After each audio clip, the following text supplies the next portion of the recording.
Welcome back to Half the Battle. I'm your host, as always, Daniel Levy, and today we're going to talk about UFC 321, Tom Aspinall versus Cyril Gane. And my friends, it's going down this Saturday night live at the Etihad Arena in Yas Island, Abu Dhabi. We got the undisputed heavyweight championship of the world on the line, the baddest man on the planet, Tom Aspinall, taking on Cyril Gane. And my friends, high stakes on the line. And I know that Jon Jones is going to be watching and hate tweeting. So without further ado, my friends, let's get right down to business.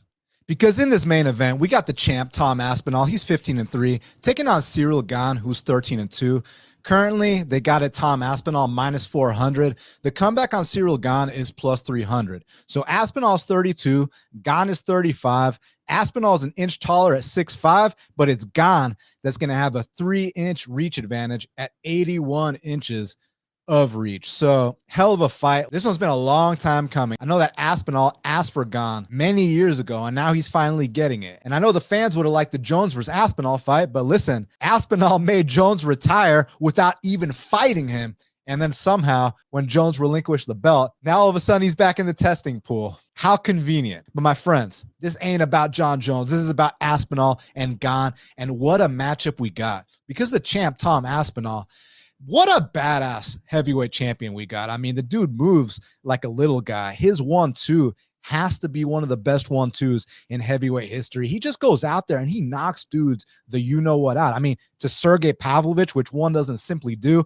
And everyone he fights, I mean, they're in for a rude awakening. It's like these guys haven't faced someone like Aspinall before. Here, you saw him get injured against Blades, which he avenged that loss. But man, that Volkov performance, a straight armbar, it's like this dude is well-rounded too. We talk about his 1-2. We talk about his ground game. Look at that elbow he hit on Sergey Spivak. I mean, he's so dangerous. Then you think you figured out his game. Now he's out here rear naked choking a former UFC champ.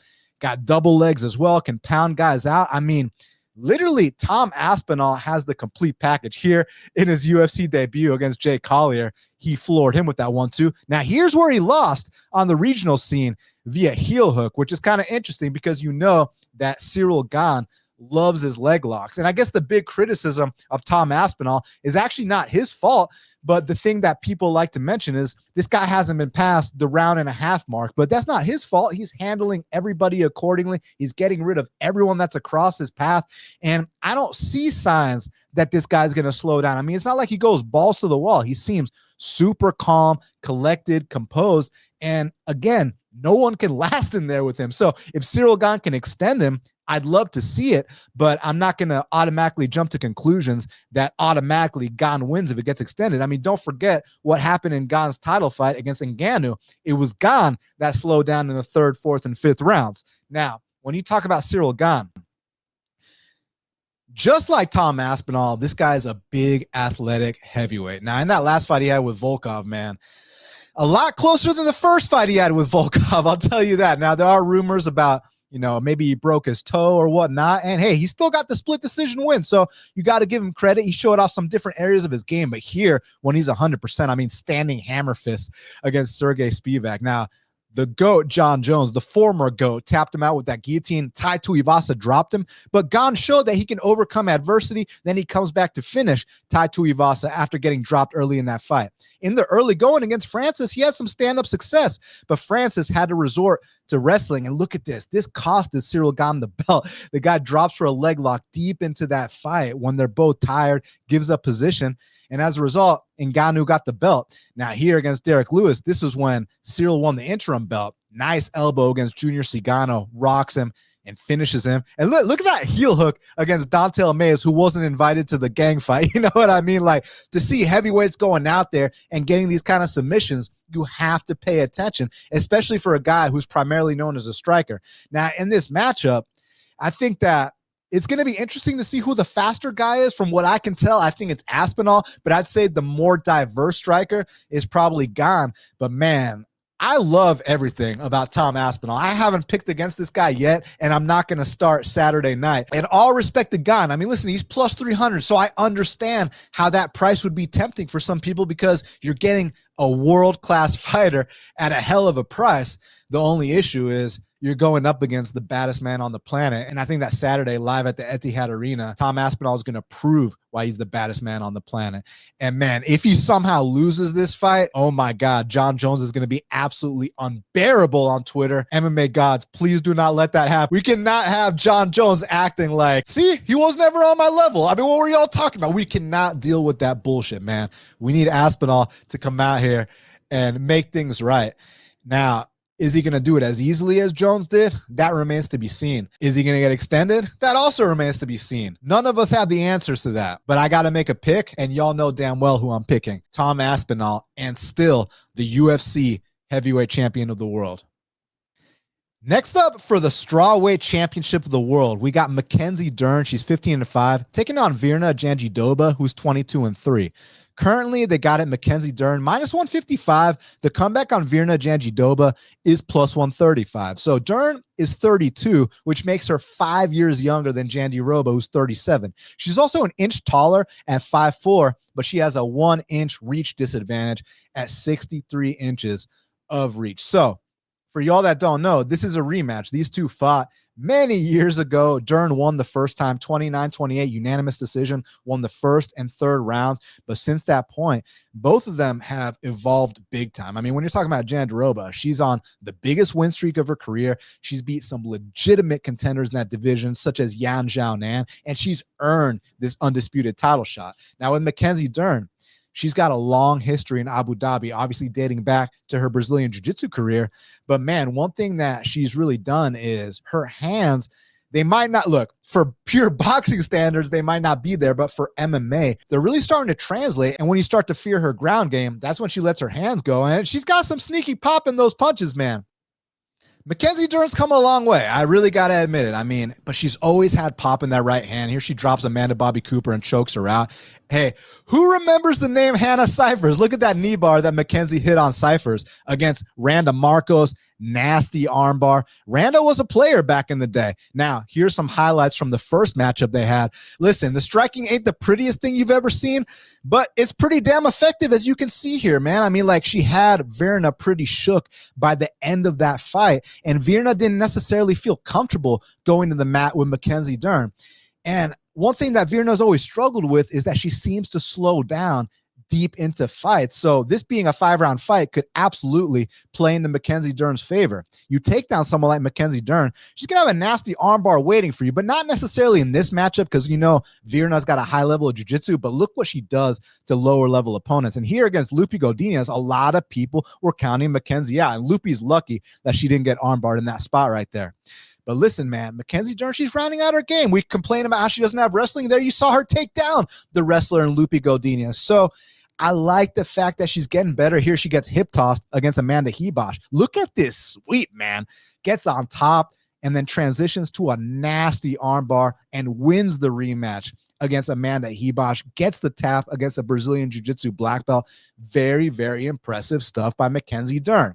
Now on the other side with Virna Jandiroba, listen, man, you got to have a ton of respect for her, especially her jiu-jitsu game. I mean, here against Felice Herrig, we got a discount of a price. Now, here, Virna's highlights against Dern. I mean, look, she took her down once or twice. She landed a couple shots, but it was kind of few and far between. Now, here, she hurts Ribas early in the fight, but like I mentioned, Virna tends to slow down as fights progress, and that's what cost her the Amanda Haqparast fight initially.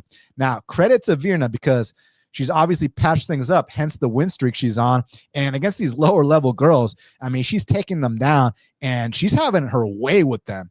Here against Angie Hill, man, I don't know how Angie didn't get finished in this spot or against Mackenzie Dern. Angie is so tough, man, like straight up.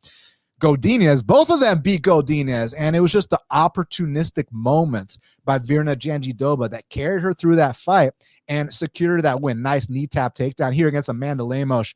Double legs her, takes her back, transitions to that armbar. I mean, dude, that is disgusting to get an armbar from a back take. I mean, that just speaks to the level that Virna Jandiroba is truly on. Now here against my girl Yan Xiaonan, meticulous, why'd you have to show this, man? This really hurts my feelings, you know? But listen, this is how you get a title shot in the UFC. You go out there and you beat a top 5 contender like Yan Xiaonan.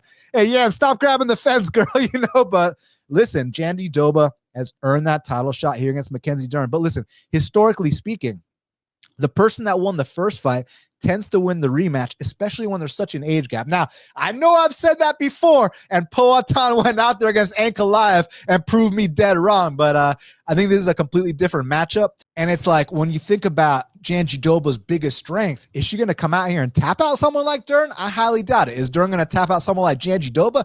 Probably not while Jandiroba's fresh. So then it makes me think that it's going to be a stand-up fight. And who have I seen more of an evolution from on the feet? It's got to be Dern, because look, Dern's always had the pop on her punches, but the technique was kind of on the, the uglier side. Not saying that it's much prettier now, but what I am saying is that it's still on a higher level than Virna Jandiroba. So I think in the early going, the ground game is going to kind of cancel itself out. Like, maybe Jandiroba gets some takedowns, but I don't see her passing the guard or getting too many submission attempts. But as the fight progresses and as Jandiroba starts to slow down, that's where I see Mackenzie really letting her combinations go and just kind of being meaner, maybe mixing in some knees, some leg kicks, and ultimately coming out here and winning the undisputed UFC strawweight title. Next up in the bantamweight division, we got a matchup between Umar Nurmagomedov, he's 18-1, taking on Mario Bautista, who's 16-2. Currently, they got it Umar Nurmagomedov minus 625. The comeback on Mario Bautista is plus 475. So Mario's 32, Umar's 29. Mario's an inch taller at 5'9". Both men have a 69-inch reach. So what makes this fight so intriguing is, number one, it's not a 5-round fight, which if this was a 5-round fight in Vegas, then I would say that these odds are probably super off. And I mean, even in Abu Dhabi, I'm not going to parlay Umar at this price. Maybe I think he wins. You'll find out here pretty soon. But like, it's probably a dog or pass situation at odds like this, because Mario Bautista is no slouch at all. I mean, when you're talking about a guy in Mario Bautista, he's on an 8-fight win streak, and he's truly paid his dues. Look at that flying knee against Miles Johns. Knocked him the you-know-what out. But man, he's also taking a canvas nap too against Trevin Jones. Cost me a big bet there. I haven't forgotten about that. But look how he smashes the lower level of competition, runs through them like they're absolutely nothing. I mean, look at this rear triangle choke against Benito Lopez to the armbar. Takes down Guido Canetti and absolutely mauls him, man. That rear naked choke that Mario Bautista has is pretty nasty, whether it's traditional or the Gable grip version. Here against Ricky Simón, overcame some early adversity where Ricky Simón straight up picked him up like Matt Hughes, walked him to the center of the octagon, all the way to his own corner, and put him down. But here, as the fight progressed, Mario started stuffing the takedowns, and then he really picked apart a guy like Ricky Simón. And a fight like this really put Mario Bautista on the map and solidified him as a legitimate player in the division. Now, I know a lot of people hate this performance against Jose Aldo, the great Jose Aldo, but listen, Mario did what he had to do. Jose's always been a dangerous guy. Then here you see Mario going out there and exposing the complete, absolute fraud Patchy Mix. I mean, what a performance by Mario Bautista in that spot. And he wasn't even an underdog here against the guy in Patchy Mix, and he did exactly what he's supposed to do. Now, on the other side with Umar Nurmagomedov, man, Umar Nurmagomedov is a very talented guy. His kicks are nasty. Obviously, with the name Nurmagomedov, you know about his wrestling, but look at this combo he hits on Ione. He disguises that punch and puts Ione Barcelos clean, stiff, out cold. Hey, whatever happened to this dude, Sergey Morozov? We never heard from him ever again. But what I do remember is that Umar Nurmagomedov choked him out. Here you see Umar getting clipped by Beskat. Listen, Beskat never had another second of success in that entire fight. But I've heard from people at ATT that Beskat hits like a truck. But Umar put, a 4-round clinic on Corey Sandhagen. I say 4 rounds because I'd give Sandhagen one of the rounds, but besides that, Umar clearly won. And then Umar wins the first 2 rounds against Merab, is doing his thing. But as the fight started to extend, Merab did Merab things to Umar Nurmagomedov. He made him use all of his explosive energy, and eventually Umar gassed badly. And that's where Merab started to clown him, started to really take over the fight, and honestly broke Umar Nurmagomedov. I mean, to come out here and to take down a guy like Umar, even if briefly, that's a statement in itself. And here you see the famous backwards roll that happens off the single leg attempt. Merab's just pointing at him and clowning. I mean, when you're getting clowned by a guy, especially when your last name is Nurmagomedov, that means that they truly had some success against you, and that's all credit to Merab Dvalishvili. But I've heard that since that point, Khabib's been pushing these guys to that next level on their conditioning. I mean, I hear that they're putting in extra work on that assault bike, and I can speak from personal experience. That assault bike will assault you. So that's the absolute right choice in terms of strength and conditioning for Umar Nurmagomedov. Now, listen, as far as how they match up, again, if this was 5 rounds, if this was in Vegas, then maybe I'd be saying something about these odds. But in Abu Dhabi in a 3-round fight, I mean, no guy named Nurmagomedov is losing a judge's decision in Abu Dhabi. So that means that Bautista is going to have to come out here and finish him. And Bautista doesn't really finish guys at this level. Bautista can finish the lower tier and run through them. But when he rises up in competition, the fights get really close. And I just see Umar coming out here. I'm not saying he's going to look minus 625, but I'm saying he's going to probably edge a decision. So I guess by default, that makes it a dogger pass situation. It's just that, you know, good luck to you if you have the balls to bet against a Nurmagomedov in Abu Dhabi, because I sure as hell don't. I'm going to go Umar Nurmagomedov to win this decision. Next up in the heavyweight division, we got a matchup between Aleksandar Volkov, he's 38-11, taking on Jailton Almeida, who's 22-3. Currently, they got it Jailton Almeida minus 200. The comeback on Aleksandar Volkov is plus 170. So Alexander's 36, Jailton's 34. Alexander's 4 inches taller at 6'7", but I heard a rumor he's actually 6'9", and he's going to have a 1-inch reach advantage at 80 inches of reach. So this is a hell of a matchup, and this is truly a #1 contender fight. I mean, the winner of this is going to fight the winner of Gane versus Aspinall, and rightfully so. Now, when you talk about a guy in Jailton Almeida, you're talking about a specialist. I mean, this guy knows exactly where his strengths lie. He doesn't stray away from his game. Here on Contender Series, he chokes out a serious Russian. And the thing about Jailton Almeida is it could be a 1 takedown and the fight is over shortly after situation, because this guy is super heavy on top, and he's known for being a 205er, and he comes out here at heavyweight and he's just taking everybody down and choking them out, man. And it's super, super impressive.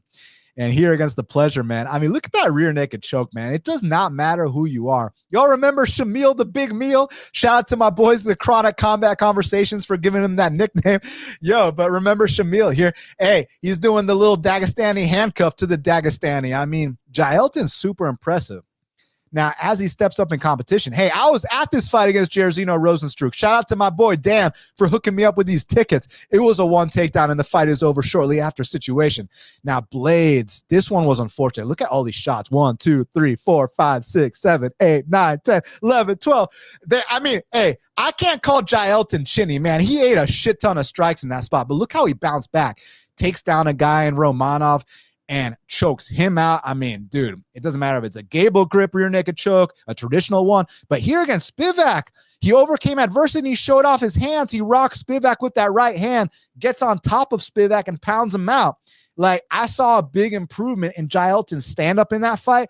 And in addition to that, I saw a leap in his maturity, because he didn't panic when he was on bottom. He even took Spivak's back, and Spivak was able to reverse the position, get on top again. And man, Jailton sweeps from bottom. His awareness in just all grappling situations is truly ridiculous. Now, on the other side with Aleksandar Volkov, you got to give this guy a lot of credit, because he's been around the game a long time. I mean, look at this head kick he had in Bellator. I mean, this is the fight that introduced me to Aleksandar Volkov, and he's come to the UFC, and he's really done his thing. And this is back when he was kind of a skinny, tall heavyweight. Look at him knocking out the legend Fabricio Werdum. But man, since this point, he's put on a lot of size. Look at that front kick against Walt Harrison. This is where he was 265-pound Volkov. Now he's big. Now he's filling out the frame. He had over him looking the wrong way. Here's the fight with Aspinall. Listen, this is just credit to Aspinall. Aspinall's an absolute monster. I mean, he's the baddest man on the planet. It was what it was, but you see that look, and it's hard to think that Jailton's not going to have similar success. Here he rocks Rozenstruik. Rozenstruik's like, hey, which one of y'all hit me with that, man? I mean, damn, it must be tough standing in the pocket with a guy like Aleksandar Volkov with that kind of reach and that kind of diversity in his strikes, man. I mean, Volkov is so dangerous. Here against Tai Tuivasa, when he gets on top of him, he Ezekiel chokes him. I mean, that Ezekiel choke must have felt so uncomfortable. Here he's taking down the #1 contender, Cyril Gane. But there were some things in that fight that give me a lot of pause. Let me show you what they were. So here he's doing really well. But check this out, man. He goes for this guillotine, right? He's about to go for it here in a second. And look how easily he gives up this takedown, man. Like, that's not going to bode well against Jailton Almeida, man. It was like, it seemed like he had the guillotine at first, but as soon as he got taken down, he didn't readjust. His leg positioning was completely off, and it looked like, you know, some blue belt type stuff. No disrespect at all to Volkov when I say that. I just got to bring it up because Jailton is a serious black belt, and if he gets on top of you, like I said before, the fight could be over shortly after. And honestly, I'm going to predict that to happen. I'm going to pick Jailton Almeida to come out here, take down Aleksandar Volkov, submit him, and secure himself that UFC title shot. Next up in the light heavyweight division, we got a matchup between Alexander Rakic, he's 14-5, taking on Azamat Murzakanov, who's 15-0. Currently, they got it a pick 'em with a slight lean on Murzakanov. He's -115, and Rakic is -105. Murzakanov's 3 years older at 36. He's 6 inches shorter at 5'10". And man, he's going to have a significant reach disadvantage. Rakic's reach is 78 inches, and Murzakanov's reach is 71.5 inches. So, I mean, what's interesting about this fight is that if you show your girlfriend these two guys, I mean, Rakic is tall, he's jacked, and Murzakanov, he's short, he's bald, he's fat. So obviously Rakic is going to win, right? But the thing about it is there's something missing in Rakic's game. And I've been saying this for a long time. Look, he's got the physique, he's got the techniques, but he don't have that dog in him. And I've noticed that for a long time now. But man, when Rakic is the hammer, I mean, look at how he handled Justin Ledet back in the day. Nasty leg kicks, just absolutely destroyed him, man. When this guy, like I said, when he's the hammer, forget about it. But here against Devin Clark, he gets dropped twice by Devin Clark. That is such a bad look, my friends. He was like a -600 favorite there. Eventually, he catches him with like a back fist, a pimp slap, and then he pounds him out. So credit to Rakic there. Oh, my God. And this is the last time he knocked someone out against Jimmy Manuwa, a devastating head kick. Then he has the 3-round main event against Anthony Smith, which Dana White literally walked out of mid-fight. It was so boring. And this is his last win against Thiago Marreta Santos, which none of us remember. It was like a 50-50 fight. Against Jiri, he was doing his thing early, but eventually Jiri dragged him into the Jiri-verse and broke him, took his soul. And we haven't seen the same Rakic since, man. We truly haven't. I mean, he really took Rakic's soul and punted it into the 5th row, man. And I'm questioning if he's retrieved it. Now, the fight before against Jan Blachowicz, I bet on Rakic here. Nice treetop takedown in that 2nd round. But he really pissed me off in this fight. The 1st round, he's banging with Jan when he has a clear path on the mat. And eventually, he succumbs to an injury. Now, here against Ankalaev just picked apart Rakic for 3 straight rounds. And it was such a joke because, like, Rakic's corner was like, you're up 2-0. It's like, dude, this guy's surrounded by yes men. They were telling him he's up 2-0. This guy's output significantly waned round by round. He got walked down and picked apart, and his corner had the audacity to tell him that he's up 2-0. Like, what? And I heard that Rakic left his team. Now he's got new coaches and this and that. I mean, like, on one hand, at least you left the yes man, but on the other hand, when you're 33 years old and you're leaving the people that brought you to the dance, it's clear that this guy's searching for answers. It's very apparent that he's not confident in his surroundings. He doesn't believe in his support system. So he has to find new surroundings, new teams, new people. And I mean, hopefully it works out for him, but I don't know. It's just everything about Rakic is sketchy in my opinion. Now on the other side with Azamat Murzakanov, like I said, short, stocky, probably in the wrong weight class, but my God, this guy hits super hard. He's a marauding southpaw. And I mean, here he's against a much larger man on Contender Series. Floors him. We're talking about a PFL heavyweight here against Stefan. I know the first 2 rounds were kind of tough, but look how he sets up this knee on a much larger man. I mean, this was absolutely nasty. Walks him down and boom, lines him up and floors him. I mean, for a short dude, that knee is absolutely devastating. Now, when he fought Devin Clark, it might have lasted a little longer than Rakic did, but he didn't get dropped twice like Rakic did. Look at that body shot. Oh, my God. I feel that right now. I mean, that hurts my body looking at that. Against Dustin Jacoby, you know, a former Glory striker, dropping him all over the place the first 2 rounds. Now, when you drop someone, you're going to have a massive adrenaline dump, especially if you can't get them out of there. So I know in that third round that Jacoby started to take over, and that has been kind of a criticism for Azamat Murzakanov, that he tends to slow down as fights progress, whether that's because he's in the wrong weight class, whether that's because he throws everything into every shot. Who knows what the reason is, but finally he found the kill blow against Alonzo Menefield in a fight that he was clearly winning, but it looked like he was slowing down a bit. And then his most recent fight against a dude who has a similar body type to Rakic, but not as good, obviously. I mean, he just goes out there and slumps Brenjison Ribeiro. So I feel like Azamat Murzakanov has earned that step up in competition. And in addition to that, hey, you're 36 years old. It's now or never. So while I think that there's obviously a clear ceiling for a guy like Murzakanov, like if he's fighting the Yuri Prohaskas, the Magomed Ankalaevs, the Alex Pereiras, you know, guys like that, I think for sure he's going to get set back. But I think this might be a fight in the top 5 or top 10 that he can still win because he's much more confident than Rakic. Now, he's going to have to deal with the kicking game of Rakic. But the thing about that is this. That southpaw stance is going to make it kind of interesting on the leg kicks because Rakic is going to have to go inside leg kick, which is a lot easier to check. So what I'm thinking is Rakic is going to have to use that lead leg and kick with the lead leg. But if he wants to kick with his rear leg, I think that Rakic is going to have to go to the body a lot and then eventually get Murzakanov to drop his hands and try to set up that high kick. I mean, we're talking 6'4" versus 5'10". So I'm assuming that Rakic is going to be doing a lot of body work and trying to set something up upstairs. But for Murzakanov to counter that and neutralize that, he's got to do what he always does. He's got to walk down Rakic, get into punching range, and eliminate the kicking range completely.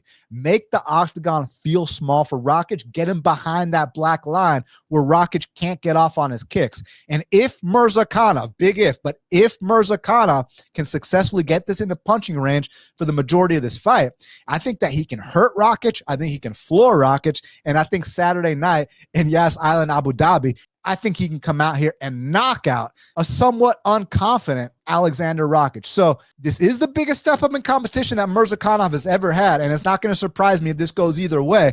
But officially, I'm going to pick Murzakanov to extend his win streak and to come out here and knock out Aleksandar Rakic. If you're looking for a sportsbook that doesn't limit winners or play games when it's time to get paid, then you got to check out my friends at bet105.ag. Super high limits so you can get down whatever you want on any sport. And when it's time to get paid, no KYC, no stupid questions. They're not going to send you a verification code. Then by the time you enter it, it's already expired. And my friends, we got the World Series, we got NFL, we got the UFC heavyweight championship of the world. And I know y'all saw the officiating on that UFC Vancouver event. So check this out. Bet105 are offering split decision insurance. So if your fighter wins a split decision, no big deal. You get paid. It is what it is. But if your fighter loses a split decision, Bet105 are going to offer you 25% of your money back. Hey, that's better than nothing, especially considering the state of judging in modern day MMA. Also, for NFL, they're offering -103 on all point spreads and -110 player props. So my friends, go to bet105.ag, use my promo code HalfTheBattle, deposit $100 and get a $50 free bet at bet105.ag using my promo code HalfTheBattle. Now let's get back to the show. Next up in the lightweight division, we got a matchup between Nasrat Haqparast, he's 18-5, taking on Quinlan Salkilld, who's 9-1. Currently, they got it a dead pick'em, -110 apiece.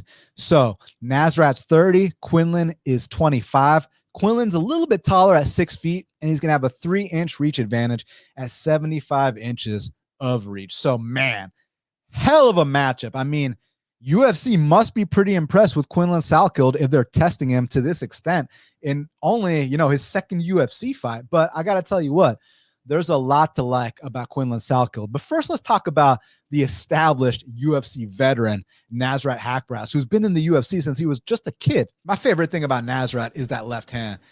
I mean, that left hand is an absolute missile. Look at him drop Neto BJJ Joaquim Silva. Man, you do not want to run into that left hand of Nasrat Haqparast. Here he is giving Mark DeCasey a tour of the octagon and absolutely bullying him back in the day. Now, the thing with a guy like Nasrat Haqparast is that you're going to have to mix it up. You don't want to go blow for blow with a guy like Nasrat Haqparast, because if you do, I mean, look, he has gotten caught before against Dober, who's got the most knockouts in UFC lightweight history, but you got to give Nasrat so much credit. He's paid his dues. Here he is against current top 5 contender Dan Hooker. Now, when he steps down in competition, I mean, that Lando Quinones fight was absolutely phenomenal to watch. And I got to give Jamie Malarkey some credit. I call him Chinny, but look how many unanswered shots he's eating here, man. I mean, that's shot after shot after shot after shot before he finally goes down. So maybe I'm kind of harsh on Jamie, but look, here you put him in there against a real prospect in Esteban Ribovics, and Nasrat edged that decision. So his experience truly counts for something.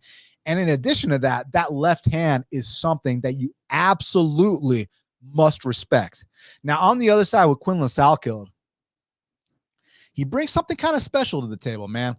I mean, listen, he's very, very long for the weight class. And just that body type alone is super tough to deal with. Here on his regional scene, he was dropping dudes. He was choking dudes out. He was doing literally exactly what he's supposed to do to get that Contender Series opportunity, to get that UFC opportunity. And when this guy wraps his hands around your neck, I mean, the fight could be over shortly after. With that long reach, with those long limbs, he's just so tough to deal with. But what he's really been developing lately is this weaponized cardio and multiple takedown style, which we're going to get into here in a second. Here against Gage Young. And look, the kid's got a chin on him too, but where it's really at with him is this takedown attack that he's got. Look at this body lock, man. And in that fight, he hit 8 takedowns on Gage Young, and he attempted 22 of them. Now, you give him a step down in Anshul Jubilee, and I mean, he treated him like such a step down that they're literally giving him this big step up in Nasrat Haqparast there against Yanal Ashmouz. He took him down 8 or 9 times. And in addition to taking these guys down 8 or 9 times, he's attempting 22 to 23 takedowns in multiple fights. That weaponized cardio goes so far in this game. You think about guys like Fluffy Hernandez. You think about guys like Merab Dawalishvili. And as he develops and matures, he could truly be one of these guys that you give him the right amount of experience, you let him develop the right way, and he could be a serious problem in the UFC lightweight division. Look, he's only 25 years old. So if he has to take a setback here, you know, if this is first UFC L time against such an established, you know, young vet in Nasrat Haqparast, so be it. But man, that style of Quinlan is a style that's going to take him super far. And Nasrat hasn't had to deal with multiple takedown attempts in a long time. Listen, the last time he did was against Dan Hooker, who I know is a current top 10 guy, but I think it's going to be a tough matchup for Haqparast. Now, you got to bring up that this is short notice, and you know the flight from Australia to Abu Dhabi, it's like 14 to 17 hours long. In addition to that, it's a 7-hour time difference. So from that perspective, Quinlan's going to be up against it. But if you follow him on Instagram, you see that this guy's been training the entire time. This guy's not coming off the couch, and this guy is locked in. So I know it's going to be tough with these judges, but I think that Quinlan has the style to really separate himself to where, hopefully for his sake, he doesn't get screwed on the scorecard. So all respect to Haqparast, man. You paid dues. You're on the biggest win streak of your career, and it's not going to surprise me to see him extend it, but I think there's something about this kid, Quinlan, that I really like, I really respect, and it's going to take him super far. So for that reason, I'm going to pick Quinlan Salkilld to come out here and get the biggest win of his career.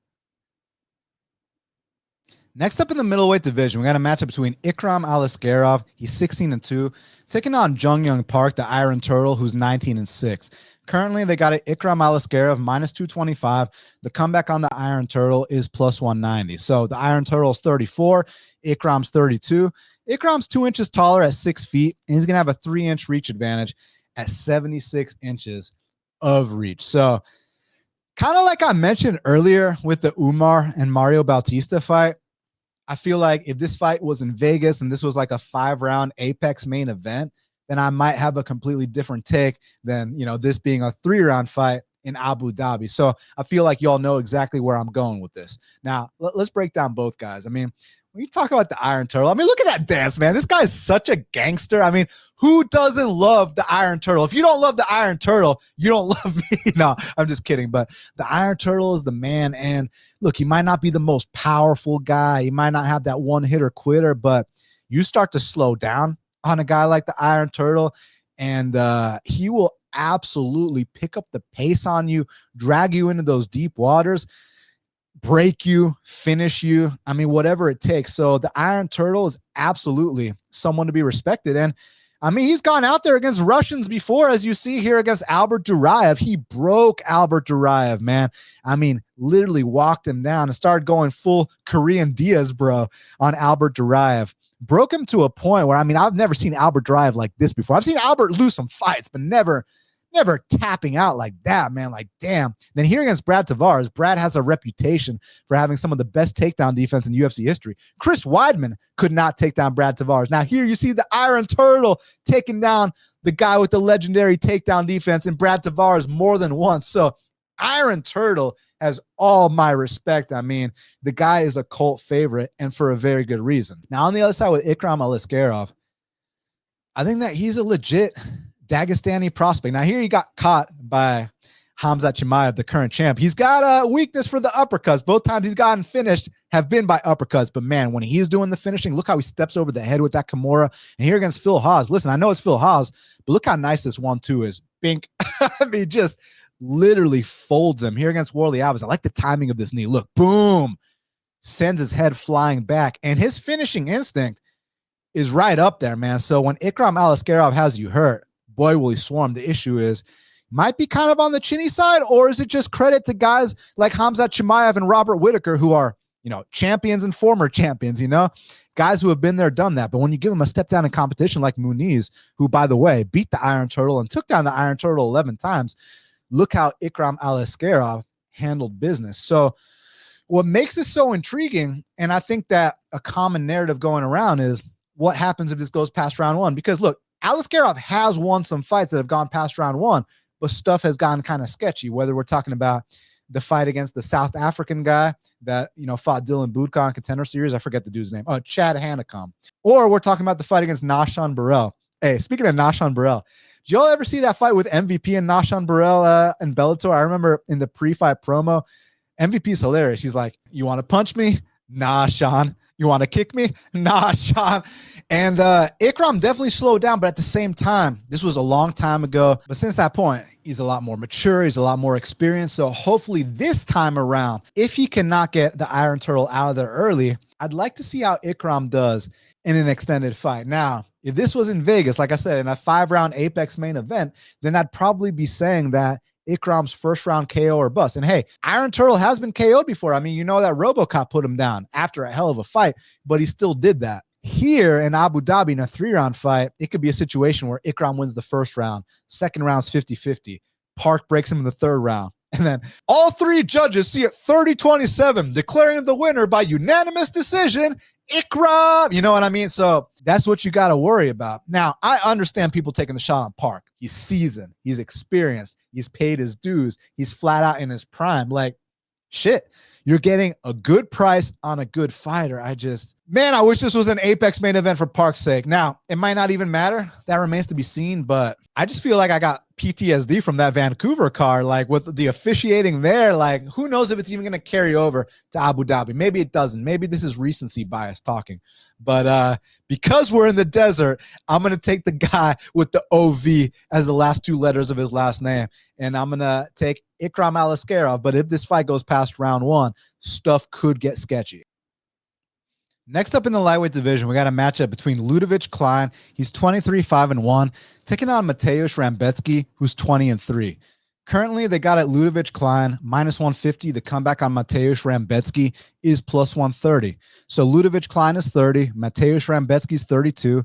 Both men are 5'7". However, I think that Rebecki is more like 5'5" or 5'6", and Ludovit Klein is going to have a 6.5-inch reach advantage at 72.5 inches of reach. Man, this is a hell of a matchup. This should be an absolute war between 2 badass, I want to say prospects, but honestly rising contenders in the lightweight division, because when you're talking about this dude, Mateusz Rebecki, you're talking about a Polish marauder. This guy's a little train. This guy's a little tank. Here on Contender Series, just takes down the dude and submits him right away, man. And that's where Dana White called him Rabisti.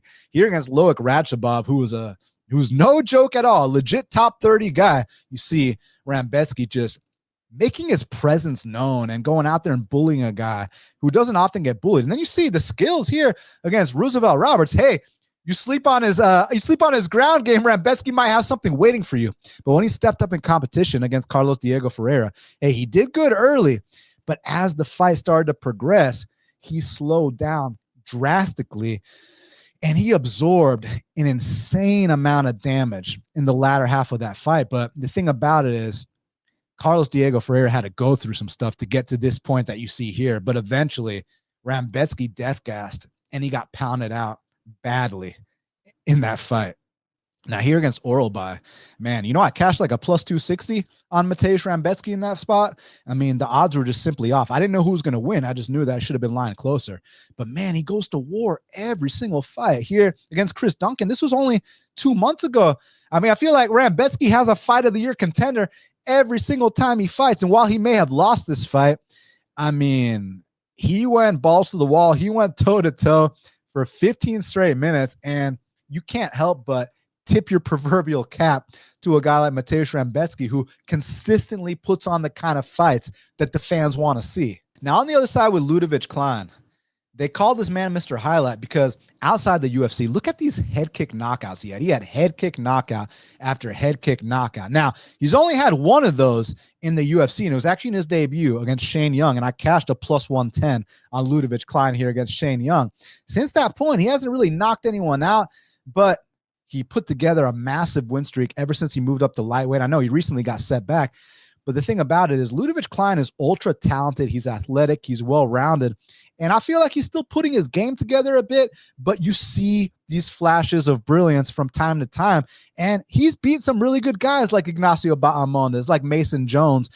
And when you start to sleep on a guy like Ludovit Klein, he'll go out there and sleep you. Here he's against Bryce Mitchell's butt buddy, and he treats him very, very accordingly. I mean, this was so satisfying to watch. This complete moron.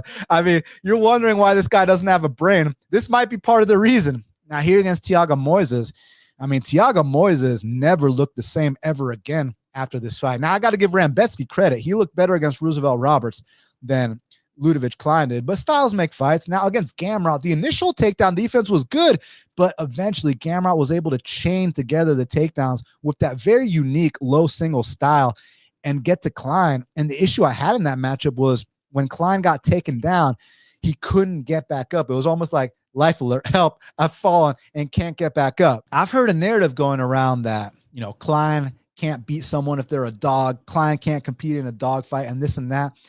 Now, there might be some truth to that, but that might be slightly exaggerated. Let me explain what I mean. Now, I remember back in the day at 45s when Nate the Train broke him, when Mike Trezano broke him. But let me say this, man. Ever since he moved up to 155 pounds, I mean, he's been in there with dogs. I mean, y'all consider Mason Jones a dog, right? I absolutely consider Mason Jones a dog. And Mason Jones tried to put Klein in that dog fight, and boy, did that not work out at all for Mason Jones. Also, not only is Mason Jones a dog, I think that Ignacio Bahamondes also got that dog in him. And you saw Klein go out there and 30-27 him. So I think the narrative that, you know, Klein needs a slow-paced fight, like, yeah, would he prefer a slow-paced fight? Yes, but I feel like Rebecki might leave Klein those openings where Klein can come out here and whether it's get that high kick that's been eluding him in the UFC so far. I mean, the thing about Rebecki is that 5'6", he's the perfect height for Ludovit Klein to come out here and get off on that big high kick. I mean, we saw Carlos Diego get close with the head kick. We saw Chris Duncan get close with the head kick. And Ludovit Klein, his high kick is super well disguised. It comes out of nowhere. And I would not be surprised after the cumulative damage that Rebecki sustained in the Carlos Diego fight, the Miktabek Oralby fight, and most recently 2 months ago, the Chris Duncan fight, if finally his body says enough is enough and the guy goes out on his shield like the true warrior that he is. So, of course, if you're taking the shot on Rebecki, you're banking on this being that dogfight and Ludovit Klein getting pressured and wilting under the pressure. That's not going to surprise me, but it's also not going to surprise me if the guy that absorbs a ridiculous amount of damage, and that's not narrative, that's 100% factual. Look at the stats, watch the fights.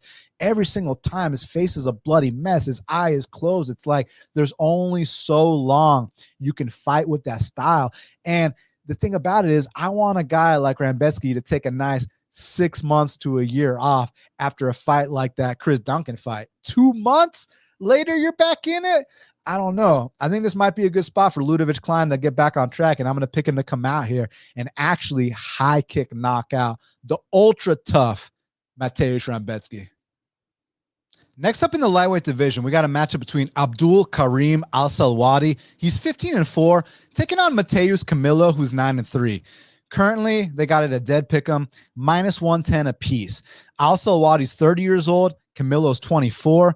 Camilo's 2 inches taller at 5'10", and both men are going to have a 69-inch reach in this fight. So very, very intriguing lightweight matchup, because when you talk about Abdul Kareem Al-Selwady, I definitely consider him to be the vet in this spot. And Selwady brings a lot to the table, man. He's got great lateral footwork. He's a well-rounded fighter. However, there is one thing that kind of lets him down, and that tends to be his durability. But that being said, if his durability happens to not be a factor, the guy is very, very skilled across the board. Because when you talk about Kareem Abdul Al-Selwady on his regional scene, he was really doing his thing, man. He can mix up his hands. He can go up high. He can go to the body. But, man, his chin lets him down at times, as you saw here. But, man, he can mix in takedowns. Like, when he gets on top, he's super heavy. He's got good ground and pound. He's got good submission attacks. But, again, the chin let him down here, too. It's really unfortunate. Now, here against George Hardwick on Contender Series, he was a big underdog, and he put a clinic on George Hardwick, the Cage Warriors champion, for 3 straight rounds, and really impressed Dana White. Oftentimes when guys win decisions, they don't get contracts, and he got one, and rightfully so.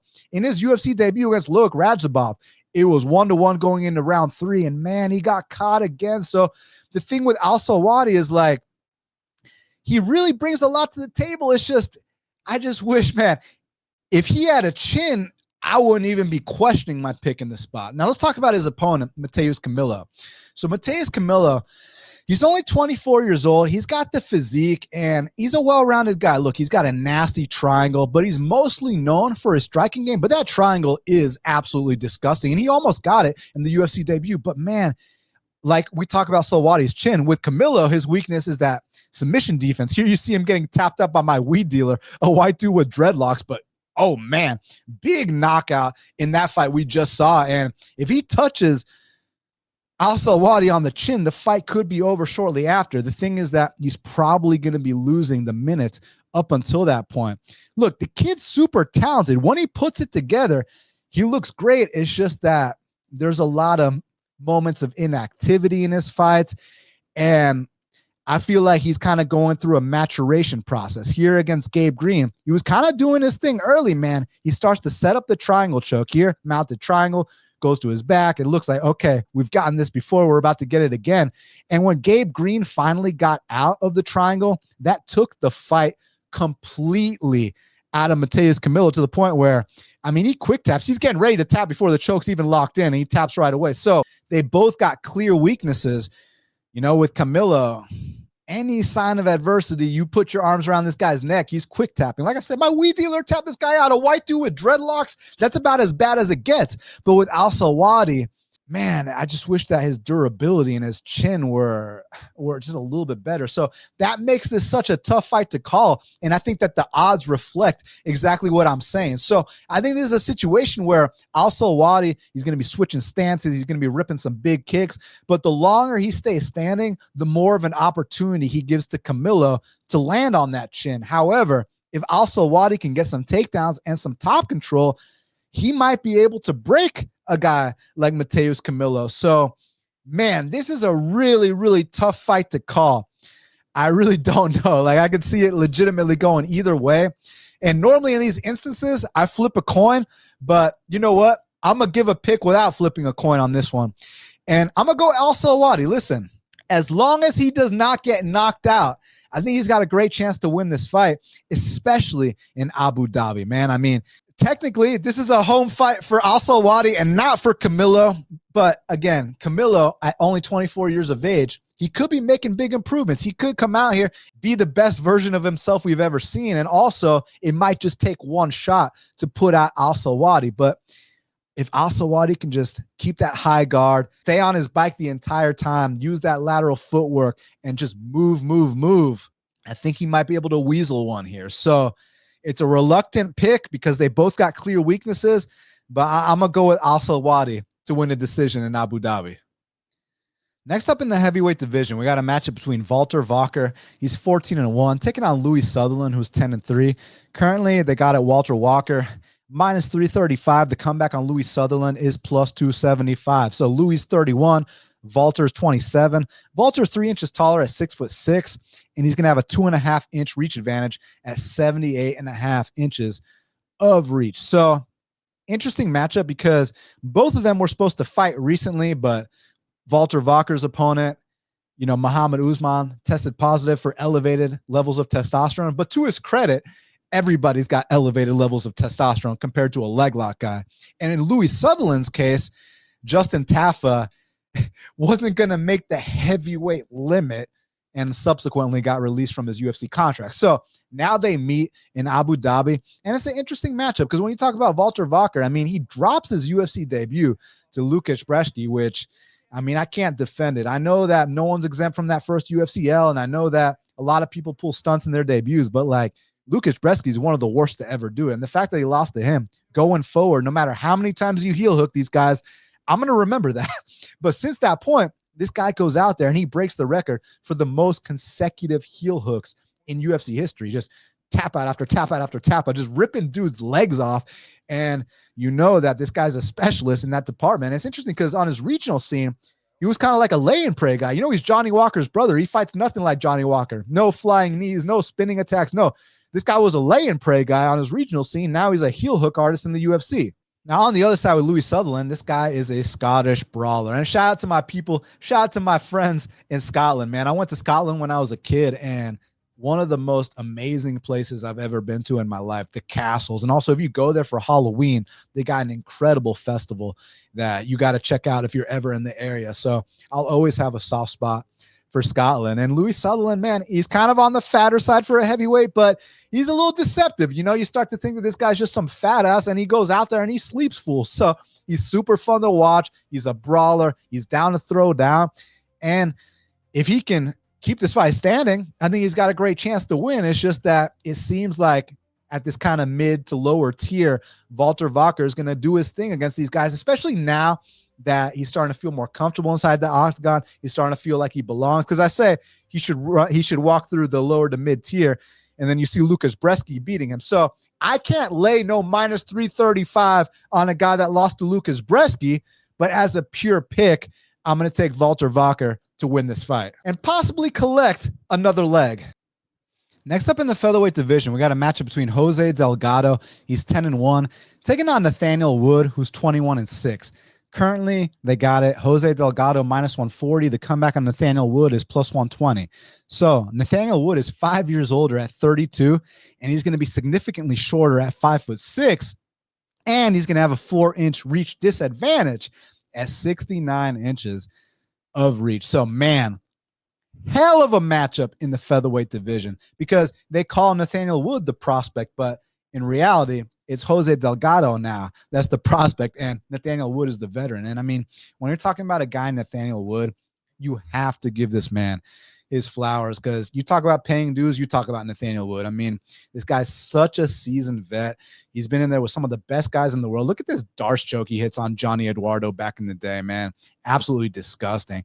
Ran through Andre Uhl like it was nothing, man. This guy takes your back, and that rear naked choke was locked in, and the tap came shortly after, man. And you sleep on a guy like Nathaniel Wood, and he might put a MMA clinic on you. But here, when he got his big step up back in the day, John Dodson floored him and finished the fight. I lost a bet on Nathaniel Wood there. But look how he treats Charles Jourdain. You see what Charles Jourdain's on these days, man. And Nathaniel Wood gave Charles Jourdain a tour of the octagon. Then here against Daniel Pineda, the always tough Daniel Pineda. Look at the angles that Nathaniel Wood's cutting in that fight. Now, here I cashed a nice minus 175 on Wood against Andre Fili, and he went out there, gave me a scare at times, but clearly won the fight against Fili, and he did what Nathaniel Wood does, man. He's very crisp with his hands. He's got very good timing on his leg kicks, and against Morgan Charrier, he beat the dog shit out of Morgan Charrier. So, you start to think that Wood's on his way out. You start to think Wood is chinny, and he'll go out there and set back some real guys.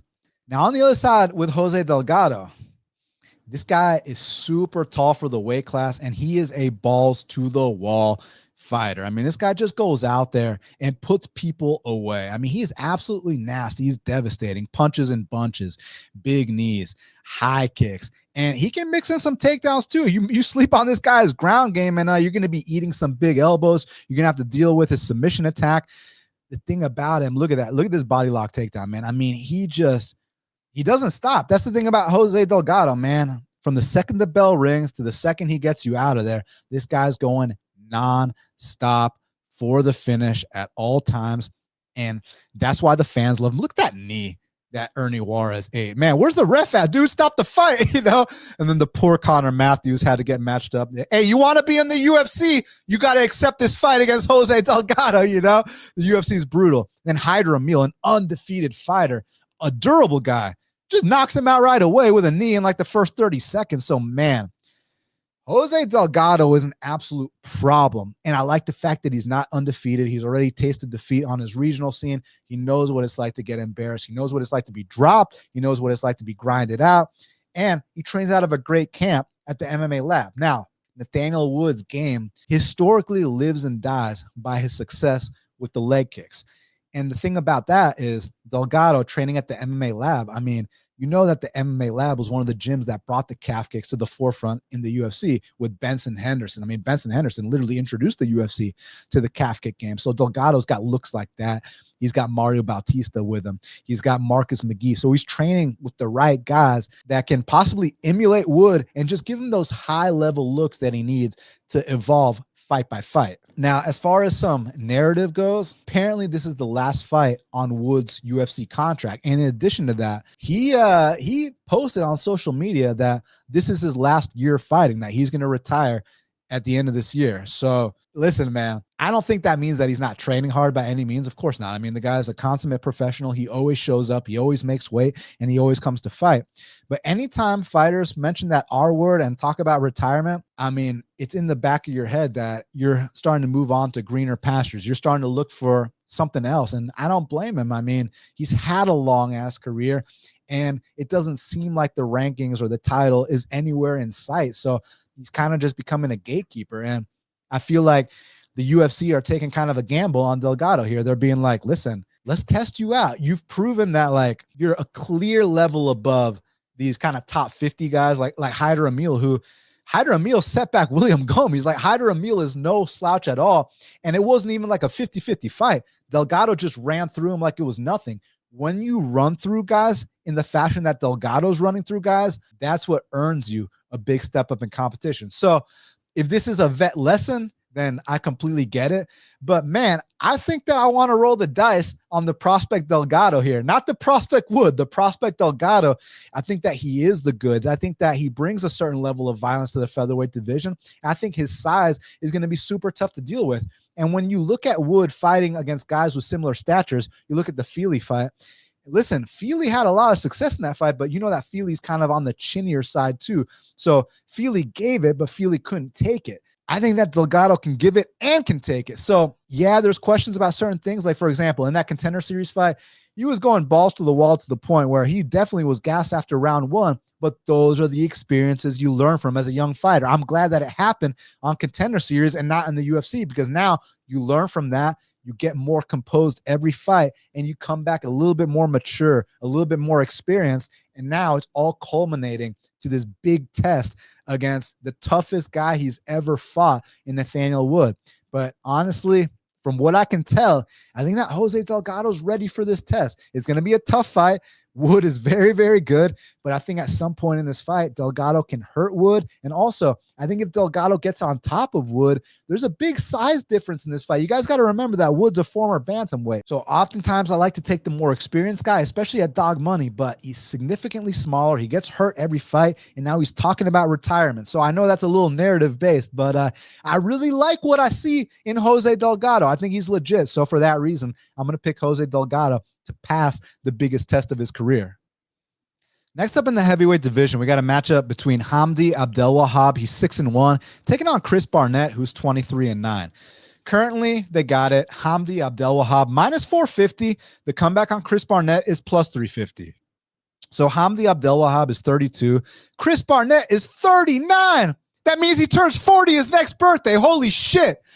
Hamdi Abdelwahab is going to have a significant height advantage at 6'2" compared to 5'9", but he's going to have a 3-inch reach disadvantage at 72 inches of reach. So interesting fight because Hamdi Abdelwahab, he's the Egyptian Olympian. Listen, man, I know both are fat heavyweights, but Abdelwahab much more athletic than Chris Barnett. And he's hurt all of his UFC opponents. I know he's kind of slowed down in some of his fights, but he's gone out there. He's rocked people. He's dropped people. When he shows off his wrestling, it looks pretty decent. I'd like him to use it more often. And the thing about Hamdi Abdelwahab is that this is such a significant step down in competition for him. I mean, Hamdi, kid, you crushed the grapes. Are you going to go out there and drink the wine? I really hope you do, because with Chris Barnett, listen, man, I know the gimmick is fun and the spin kicks and the somersault celebration and all that, but like, number one, he's 39. Number two, he's morbidly obese. Like, if you don't take yourself seriously, why am I supposed to take you seriously? You understand? And lightning's already struck twice for Chris Barnett. He's won 2 UFC fights, which I would have never predicted in all my years watching the sport. I don't think lightning is going to strike thrice, especially in Abu Dhabi. So I'm going to take the Egyptian Olympian, Hamdi Abdelwahab, to come out here and get back on track and possibly get a knockout. Next up in the flyweight division, we got a matchup between Azat Maxim, he's 15-2, taking on Mitch Raposo, who's 9-3.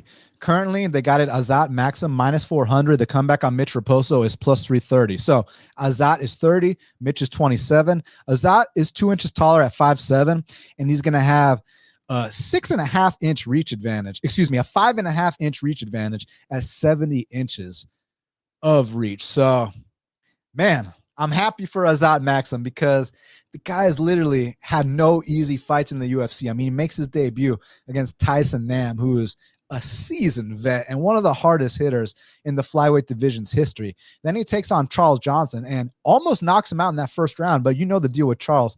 If you don't get Charles out of there and you start to slow down, Charles really takes over fights, especially against these young prospects, as you've seen time and time again against Josh Van, most recently against Lone Kavanaugh, and that kind of happened to Azat Maxim. And then in his most recent fight, they don't even give him a step down. They give him Tagir Ulanbekov, who, in my opinion, is a bona fide top 10 guy. And that was a close and competitive fight. So Azat Maxim brings a lot to the table. And, you know, I got friends at ATT where he's training at now. My boy, Cody Dern, he's been in the room with Azat Maxim. He's told me firsthand that Azat Maxim is looking fantastic in training and that he's super dialed in. He's locked in. He's ready to go. And that this guy is ready to come out here and get that second UFC win. Now on the other side with Mitch Raposo, I just got to keep it a buck with y'all, man. I simply think he's too small for the UFC. I think this guy's like a strawweight or an atom weight, but you know, the lowest weight class they got in the UFC is flyweight. Now I know he's handled some guys on his regional scene. He seems like he's got a big right hand, but he comes from that Cage Titans promotion. I've told you guys many times that I got buddies that used to take road trips up to New England just to beat up on the Cage Titans guys. I'm talking about like guys with 500 records would just go up to New England and put clinics on these guys. Like that New England scene is just super underdeveloped. And what's crazy about it is Mitch Raposo has fought way above his league. I mean, Andre Lima, Suma Darji, and somehow these fights have been split decisions. Don't ask me how, because I just don't know. I mean, I think that speaks volumes to the disgusting, unaccountable officiating that we have in this sport. But here in Abu Dhabi, if it's close, I think Azat Maxim's getting the decision. But I think Azat Maxim has the perfect opponent to come out here and make a statement. You're better than this guy across the board. You're bigger. You're more physical. You're on your side of the world. Like, kid, the table is set for you to come out here and have your breakthrough performance. Will he do that? I don't know. It's minus 400, and every fight he's had in the UFC has been super close. But every fight in the UFC has been against a much better opponent than Mitch Raposo. And shout out to James Lynch, the best journalist in the game, you know, because he did an interview with Mitch Raposo, and the headline of the interview was, "You're an idiot if you're counting me out." Well, I got to tell you guys something. I'm an idiot because I'm counting out Mitch Raposo, and I'm going to take Azat Maxim to get back on track this Saturday in Abu Dhabi. Next up in the strawweight division, we got a matchup between Jacqueline Amorim. She's 10-1, taking on Mizuki Inoue, who's 15-6. Currently, they got it Jacqueline Amorim minus 450. The comeback on Mizuki is plus 350. So Jacqueline is 30, Mizuki is 31. Both women are 5'3". Jacqueline Amorim has a 3-inch reach advantage at 68 inches of reach. So interesting matchup because Jacqueline Amorim, obviously a jiu-jitsu specialist, comes into the UFC, and right off the bat, they give her Sam Hughes, who's like the ultimate prospect tester in that division. And I can't tell you how many prospects Sam Hughes has set back. And in that first round, I mean, I know about the glove game, but man, that rear naked choke was super tight. And shout out to Sam Hughes for, surviving it by any means necessary. But since that point, you've seen a certain maturity, composure, and just a big level up in Amorim's complete game. And I do think that she's a couple wins away from the rankings. I do think that her jiu-jitsu game is super special. And I also think that here in Abu Dhabi, she's had some experience competing in pure jiu-jitsu in Abu Dhabi. Now she's returning home for an MMA fight. And listen, Mizuki is a battle-tested vet. Mizuki is super well-rounded. She's been in there with some high-level competition, and she's not someone to underestimate. The only issue is that she rarely fights. She's always coming off a layoff. Most recently in that fight against Hannah Goldie, I mean, it was too close for comfort. And like, if Hannah Goldie is taking you down and getting over 2.5 minutes of top control, then that leads me to believe that not only Jacqueline Amorim can take you down, but she can take you down and possibly submit you. And that's what I'm going to pick to happen. I think Jacqueline Amorim is going to come out here and submit Mizuki Inoue and extend her win streak. So now we got to talk about the fight to watch and the fighter to watch. So what is the fight to watch for UFC 321? My friends, my fight to watch is Mateusz Rebecki versus Ludovit Klein. I mean, tell me a world where this fight isn't absolutely bonkers. I mean, every time Mateusz Rebecki gets in there, it's like a fight of the year. It's like World War III. You know what I mean? And on the other side, with Ludovit Klein, he quietly put together a big win streak before that Gamrot fight. They call this guy Mr. Highlight. He hasn't had the head kick knockouts in the UFC like he had outside of them. And I know he badly wants to add one to his highlight reel, especially in the UFC. So no matter what happens in this fight, I think these two are going to stand and bang until one man falls. So for that reason, Mateusz Rebecki versus Ludovit Klein is my fight to watch. So now the question is, who is my fighter to watch? And my friends, my fighter to watch is Jose Delgado. Listen, they're giving him a huge step up in competition in his third UFC fight, and rightfully so. You've been running through everybody accordingly. Why are we going to give you another lower tier guy so you can starch them in 30 seconds? Let's see what you do against a battle-tested, established UFC vet in Nathaniel Wood, who's been in there with the best of the best, who's had his ups, who's had his downs, who's as well-rounded and experienced as they get. This is the biggest test of Jose Delgado's young career, but he's a prospect to absolutely keep an eye on. And for that reason, he is my fighter to watch. Well, my friends, we did it. It's going down this Saturday night for them, afternoon for us, live at the Etihad Arena. So my friends, please hit that subscribe button. Once we hit 10K subscribers, I'm giving out some free signed Malcolm Wellmaker merch. Let's hit those 10K subscribers by the end of UFC 321. I want to give you all that signed Malcolm Wellmaker merch right away. I'm sick of waiting. Let's get to 10K this weekend. Shout out to Meticulous for the unbelievable work behind the scenes, the highlight packs, the graphics, the thumbnails, everything you do, it's greatly appreciated. And the biggest shout out of all goes to the fans. Y'all been down with me all these years, showing me so much love, and I want you to know it's greatly appreciated. So thank y'all so much. I hope y'all have a great weekend. And until the next time, let's cash these bets.